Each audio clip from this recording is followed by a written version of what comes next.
Pomfret মাছ যেভাবেই বানানো হোক খেতে কিন্তু অসাধারণ হয়। আজকে বানাচ্ছি পমফ্রেটের তাওয়া ফ্রাই। মাছগুলো খুব বেশি বড় ছিল না, বেশি বড় সাইজের মাছ হলে আরও টেস্টি হয়।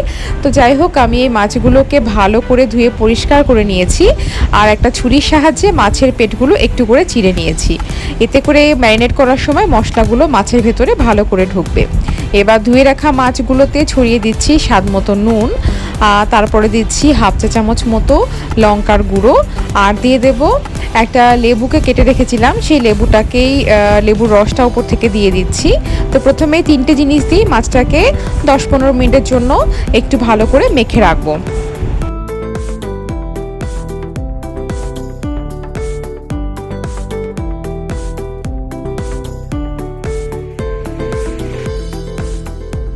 তিনটে উপকরণ দিয়ে মাছটাকে মেখে 10 মিনিটের জন্য রেস্টে রেখে দেব। সেই ফাঁকে আমি বাকি মশলাগুলো রেডি করে নিচ্ছি। আমি একটা বাটির মধ্যে উষ্ণ গরম জলে 7-8টা শুকনো লঙ্কা ভিজিয়ে রেখেছিলাম। এই শুকনো লঙ্কার পেস্টটা ইউজ করলে খুব সুন্দর একটা কালার আসে আর ফ্লেভারটাও ভীষণ স্ট্রং হয়। তবে আপনাদের ঝাল খেতে প্রবলেম হলে স্টেপটা একেবারে স্কিপ করতে পারেন। একটা পেঁয়াজকে রাফলি চপ করে সেটাকে মিক্সার গ্রাইন্ডার জারের মধ্যে নিয়েছি। তার মধ্যে দিয়ে দিলাম ভেজিয়ে রাখা শুকনো লঙ্কাগুলো, তারপরে দিলাম 1 চা চামচ আদা বাটা, 1 চা চামচ রসুন বাটা। এইবার এখানে দিয়ে দিচ্ছি হাফ চা চামচ মতো ধনের গুঁড়ো আর হাফ চা চামচ হলুদ গুঁড়ো। সব শেষে দুটো বা 3টে কাঁচা লঙ্কা দিয়ে মিক্সার গ্রাইন্ডার জারের মধ্যে একটা স্মুথ পেস্ট আমি বানিয়ে নেব। সমস্ত মশলাগুলোকে ভালো করে পেস্ট বানিয়ে নিয়েছি। এবারে মাছের মধ্যে মশলাগুলো দিয়ে দিলাম। আর এখানে যেহেতু শুকনো লঙ্কা ইউজ করেছি তাই মাছটা মাখানোর সময় একটু কেয়ারফুল, হাত কিন্তু জ্বালা করতে পারে। আপনারা চাইলে গ্লাভসও ইউজ করে নিতে পারেন। সবগুলো মাছের মধ্যে যেন মশলাগুলো ভালোভাবে ঢোকে সেই জন্য মাছগুলোকে হাত দিয়ে ভালো করে মশলাগুলো দুপিঠেই মাখিয়ে দিতে হবে। মাছের পেটটা এই জন্যই চিড়ে নিয়েছি, এতে করে মশলাগুলো মাছের ভেতরেও কিন্তু আস্তে আস্তে ঢুকে যাবে।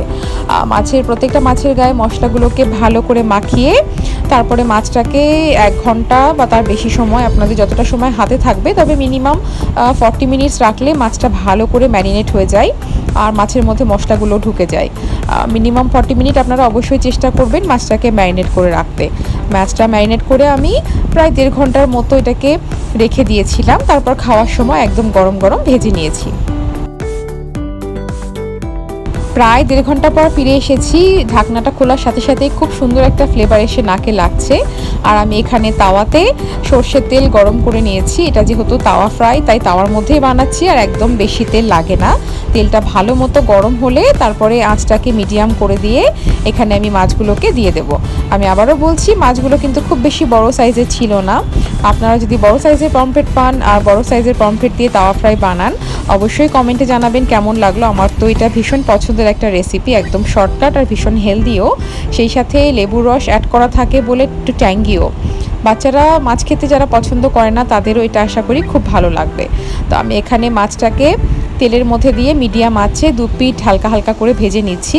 শুকনো লঙ্কার বাটা ইউজ করার ফলে এখানে কিন্তু খুব সুন্দর একটা লাল লাল কালারও চলে আসবে। তো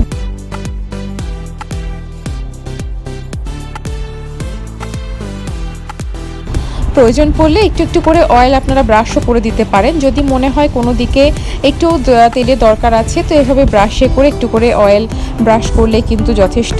যাদের এয়ার ফ্রায়ার আছে তাদের জন্য তো আরও ভালো, তারা এয়ার ফ্রায়ারে আরও কম তেলে, আমি যে পরিমাণ তেল দিয়েছি তার থেকে আরও অনেকটা কম তেলে আপনারা মাছগুলোকে ফ্রাই করে নিতে পারবেন।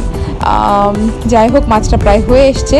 তো আমি এটাকে আর 1 মিনিটের জন্য একটু উল্টে পাল্টে নিয়ে তারপরে সার্ভ করে দেবো।